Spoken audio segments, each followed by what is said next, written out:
today's top boxing news. Ow! Okay, we'll start with this. A few words from reigning undisputed super lightweight champion Chantel Cameron, who says, in the rematch, I think I will be even better. I think I will be more dangerous, and I will do a better job. Rematches tend to be won by the fighter that can make the most adjustments, but Chantel really doesn't have to. If it ain't broke, don't fix it. Ain't that what they say? In the rematch, I think I will be even better. I think I will be more dangerous, and I will do a better job. We'll see. Katie Taylor started off that fight trying to box from the outside and counter Chantel on her way in, but Chantel being longer and taller than Katie, that wasn't working. Chantel's pretty fleet of foot too, in and out. It was good. Obviously. It was very hostile towards me, so it was a lot different from what I'm used to, but I got the job done. I've learned a lot about myself in that fight, especially mentally. When I look back on that fight, I don't think I boxed as well as I can. The crowd was getting to me. The moment was getting to me. But even with all that pressure on my shoulders, I still got the win over a legend. In the rematch, I think I will be even better. I think I will be even more dangerous, and I will do a better job. Chantel Cameron will likely be more settled in the rematch than she was in the first fight. Not as much nervous energy, because she will be facing someone that she's fought before, beat before. Yeah. In the 5th round, I said to Jamie, am I winning? After the first 2 rounds, I was really comfortable. I felt comfortable. When Katie would throw something, even though it would hit my arms, the place would just erupt, Cameron told Fight Post. But when I caught her, even when her head would ping back, there would be silence. It was Katie's big homecoming in her hometown. She has a massive following, and I was thinking the judges wouldn't give it to me unless I stopped her. We see it all the time in boxing with bad decisions, so I just thought I was losing my belts tonight and that I was going home empty-handed. Chantel proved to be a little bit too big and a little bit too strong for Katie Taylor, to box from the outside at least. Smaller fighters safer when they're closer to the target. From the outside, they're a sitting duck. Chantel continued, I can remember afterwards thinking, have I really done it? People said to me, why didn't you cry? But I was in the ring and I was just in the moment. I'd beaten Katie Taylor. Didn't really have time for no emotion. I did an interview last week and I asked him to take the article down because the headline was completely wrong. I understand you want to get views, but it was insulting. I didn't say that at all, Cameron explained to me, clearly wanting to clarify certain comments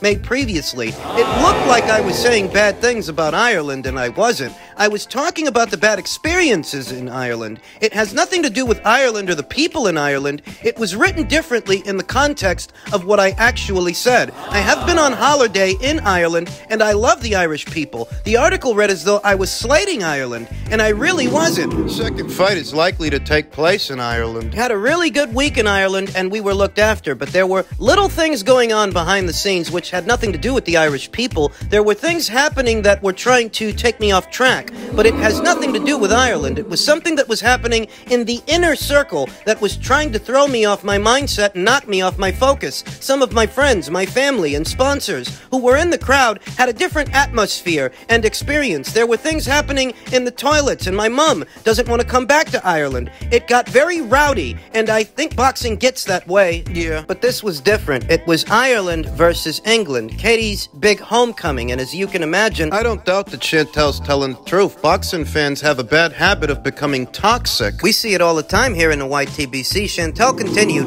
my mom said that even though I won the fight, I was still being booed, and she doesn't want to witness that again. My mom was also witness to some of the things that were happening behind the scenes, but other people said they had a really good time and they were being congratulated by the Irish people. But there was another side where it was intimidating to some of them. I was backstage in the zone. I didn't witness any of that. Chantel's family and friends did. For this reason, Chantel, Jamie Moore, they would have preferred that the rematch take place in a neutral location, but a neutral location won't get you the same crowd reaction, crowd participation that you'd get in Ireland, where Katie Taylor's huge. It's a bigger event in Ireland than anywhere else in the world. Ideally, I would like the rematch on neutral ground rather than go back to Ireland where people won't now come and support me. That's not insulting anyone or being disrespectful. I want people to come and support me. And I want my friends and family to be there, a frustrated frustrated, Cameron said. Clearly an unhappy fighter who expected a little movement from her first meeting with Taylor. I felt disrespected. I am the champion, but what other champion has to walk out first, Cameron said. Then when I was in the ring, obviously, I don't know how long it was because I didn't have a stopwatch on me, but it felt like 10 minutes having to wait for this massive ring walk. I was thinking, this is a bit of a piss take now, and my ring walk was actually rushed. I had to start mine while I was in the changing room, and my music started playing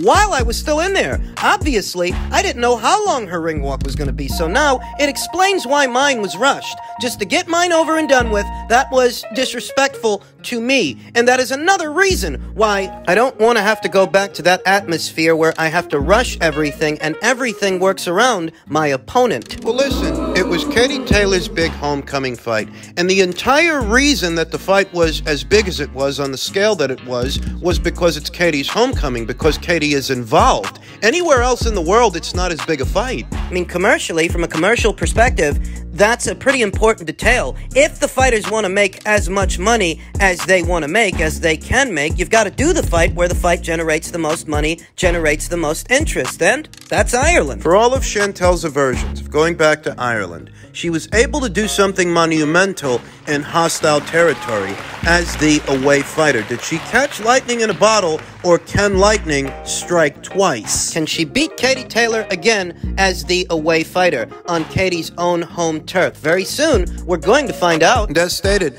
I don't think Chantel has to change all that much about her approach in the second fight, because what she did in the first worked for her. It's Katie that has to make the adjustments. She started off that fight moving lateral, trying to set up counters, trying to catch Chantel on her way in, but Chantel being taller and longer than Katie, she's fallen short with those counters. Chantel's fleet of foot too. She's bouncy too, in and out. Smaller fighter trying to fight from the outside, that's not a good idea. Even when they've got foot speed and hand speed like Katie, it's mid-range to inside where Katie wants to be, where her hand speed will service her best. Combinations. Rematches are often won by the fighter that can make the most adjustments, and if anybody has to, it really is Katie more than Chantel. Men's heavyweight news ahead of his son's upcoming circus fight with Francis Ngannou. Big John Fury says going back to Sugar Hill, what he said, that he wasn't training Tyson, that was a lie. He had no need to say that, and I'm waiting to see him and tell him to his face it was a lie. It'll probably cause problems, but I don't care what it causes because he's getting told off. Me, one way or another. He'll probably avoid me, and it's in his best interests to avoid me. For what reason would Sugar Hill Steward, Tyson Fury's head trainer, for what reason would he lie? What does Sugar Hill Steward stand to gain, or what did he stand to gain by lying about that he wasn't training Tyson Fury? Near as I can tell, the only ones who had anything to gain out of telling a lie, telling a fib, were Team Fury, Tyson Fury himself, who wanted people to believe he was serious about fighting Usyk, but all the evidence is to the contrary. If your head trainer says he wasn't preparing you for that fight, Poke serious holes in your story. I can't think of any other reason that Sugar Hill Steward would say that, aside from he's not going to lie for you guys. He's not going to help you perpetrate this fraud on the boxing community at large. In Sugar's own words, the only reason he was in the UK was because Lawrence Okolie, his other fighter, had a fight. Not Tyson. He said in plain English he wasn't training Tyson for a fight, any fight, with Usyk or anybody else. John's mad that he wouldn't lie for them. That's what I see. John is angry that Sugar Hill Steward was perhaps too much of a stand-up guy, and he wasn't going to lie to make you guys look good. He wasn't going to lie to help your story. Fury's a trailer trash. Mancunian accents aside, if you really want to know what Big John Fury and Tyson Fury are, they're trailer trash. The UK equivalent of hillbillies in America. They're garbage. Drifters is what they are. Con men, Big John Fury included. Big John, who's still carrying on about this all these weeks later, and if he is, it's a byproduct of the digital era, that anybody that wants to go back and see that Sugar Hill Steward interview where he says he wasn't training Fury in plain English, if anybody wants to go back and see that, they can. That's the byproduct of the digital era, that once somebody says something, it's very hard to ignore, it's very hard. He ain't got no reason to lie, but you do. Especially now that your son is once again under fire for taking on Francis Ngannou, an MMA fighter, the equivalent of an infant in the boxing ring, instead of Alexander Usyk in December. That if the focus really were making it to an Usyk fight in December, you could have picked any Joe Blow to keep busy with over the summer months, that you've had ample time to make the necessary accommodations and preparations. You didn't. Because it was never your intention to fight him. Sugar Hill Steward adds fuel to that flame. His comments lend credence to the notion that Fury was never in training for Usyk because he was never serious about fighting him. And that's why Sugar said what he said, that he wasn't training him. You're talking about comments that were made 7 weeks out from the proposed fight date. You need at least 8 weeks for a fight like that. An undisputed title fight with an Olympic gold medalist who's also a 2-division champion, unbeaten the same way you're unbeaten. 7 weeks out. You're not in training, but you want us to believe that you were serious about fighting him while you're altering the terms of engagement at random. At least up until that point, it was understood that there would be a two-way rematch clause for the fighters. Then all of a sudden, Tyson Fury decides to change things, saying he doesn't want a rematch clause for the Usyk fight. Even though he has a rematch clause for the Ngannou fight. Make it make sense. Why didn't Tyson Fury want a rematch clause for the Usyk fight, but he wants one for the Ngannou fight? What's the logic there? I mean, it would have made sense for both fighters to go into the undisputed title fight with a rematch clause. It makes no sense to have a rematch clause for Ngannou. But that's just it. Tyson Fury's nonsensical demands were fueled by the desire to make negotiations as difficult as they possibly could be. As difficult. 70-30. Even though there was way more money for the fighters in Saudi, Tyson Fury demanded that the fight happen in the UK instead, where he has home field advantage at a 70-30 split, no rematch clause. Remember, Usyk accepted his 70-30 split, then Tyson Fury comes out with yet another demand, that there should be no rematch clause. Makes absolutely no sense. One would think for a fight like that, both fighters, both champions would want a rematch clause, that it makes sense to have one, but that's the point. Tyson Fury's nonsensical demands were nonsensical by design, not by accident. He wanted to make himself impossible to deal with. He wanted to make things as difficult as possible so the Usyk people would walk away, and eventually they did. It's what Team Fury wanted all along, and eventually they got what they wanted, but not without losing favor with the fight fans. The writing is on the wall in reference to Tyson Fury. Sugar Hill's comments. I mean, I already thought that Fury wasn't serious about fighting Usyk. Sugar Hill's comments just lend more credence to that notion, and I don't even know that Sugar Hill is preparing him for this upcoming Ngannou fight. Wouldn't surprise me. Does he actually need Sugar Hill Steward to prepare him to box a guy who's never boxed before? We looking at the end of Sugar Hill Steward's partnership with Tyson Fury? Because I get the sense that after he rakes in this payday with Ngannou, he's not going to be in any hurry to take any risks. You see the way John Fury's carrying on, that he's going to do this when he sees Sugar Hill, and he's going to say that. I don't think this big blowhard would be carrying on this way if he actually expected to see Sugar Hill Steward in the near future. I think he's saying all this stuff because he doesn't expect to see him again. He knows what he's doing, and he knows what's going on. Everyone thought Shug's here. He's going to camp, start training with Tyson Fury. And, you know what? Everybody thought Sugar was here, but everybody forgot that I'm training Lawrence Coley. And his fight is in Manchester. So were you planning to leave on Sunday or Monday? And it's only an hour. My ticket is leaving, my flight ticket leaves March the 28th. If anybody know the airlines and can go in and look at it, go look at it. My flight says I leave March 28th. I'm focused on Lawrence. That's what I came here for. I'm here for, Tyson knows what I'm here for. I'm here for Lawrence. Tyson was in the gym with us, but I didn't train Tyson. We didn't do pads. We didn't do anything like with Usyk or, you know. Big John Fury's been complaining about Sugar Hill Steward for approximately 3 months now. It's been 3 months since Sugar made those comments, and he made it clear that beyond the O'Coley fight that he was there for, he was going to catch the first flight back to America the following week, i.e., they weren't starting camp for Fury versus Usyk, making it that much more obvious that this whole time, Fury's been lying to people. This whole time it was his intention to sabotage the Alexander Usyk fight because he doesn't fancy it. He can hide it as much as he likes, but the writing is on the wall, and we can read just fine. It's bad for boxing is what it is, that this guy's supposed to be a heavyweight champion. And this is how he behaves when Undisputed is at the door. It's bad for boxing. Eddie Hearn says as much. He says Fury versus Ngannou is terrible for boxing. That a sitting champion, instead of vying for Undisputed, the pinnacle of his division, the pinnacle of his sport, the highest prize, the greatest reward. Skipping out on that to fight Ngannou. I took the Ngannou fight to AJ Hearn said in an interview with FightHype.com. He wasn't interested, but I knew there was a chance that Ngannou could fight someone. I think it's terrible for boxing, because obviously there was a chance to make the undisputed fight between Fury and Usyk. I understand the business side. I just feel like you should be honest. Like, we have a chance to make a load of money for an easy fight. We're gonna do that instead. And I don't think anyone would begrudge it. MMA fans seem to be quite happy with it because I think they like Ngannou securing the bag. But boxing fans seem to be furious. There's so many. People don't understand. Tyson Fury is estimated to be making in excess of 7 figures, maybe 8.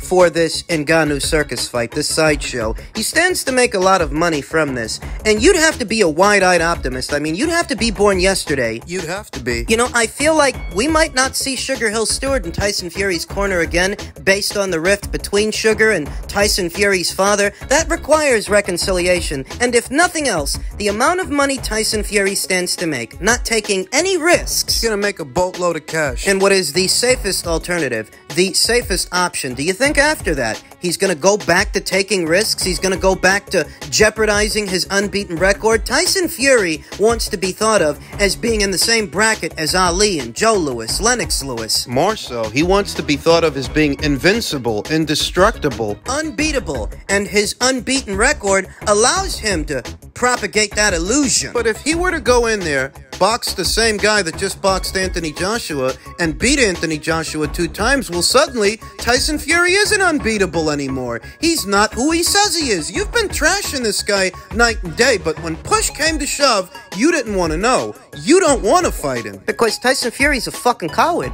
Anthony Joshua had the option to pursue an Ngannou circus fight the same as Tyson Fury. You see what Eddie Hearn said? He presented that fight to Anthony Joshua, but Anthony wasn't interested. You could do this fight 1,000,000 times, and we wouldn't win once, Hearn said. I'm being serious. That's the reality. You're talking about the world heavyweight champion against someone who has never boxed in a professional fight, but they'll tell you how hard Francis punches, and he used to be a boxer, and stuff like that. Whatever it takes to sell it. How many times have you heard Frank Warren, past week or so, saying it's a big event? It's a big event. It's not a big fight. It's hardly a fight. What it is a big load of crap. Big fucking duck. Gary's probably gonna make a lot of fucking money from this thing, and when he does, he's not gonna return to the sport of boxing and resume jeopardizing his unbeaten record. He's not gonna come back and start taking risks. Not after a monumental payday like that. That's not how his mind works. I think Tyson Fury is courting retirement. Not those farce announcements he's made in the past. I mean, now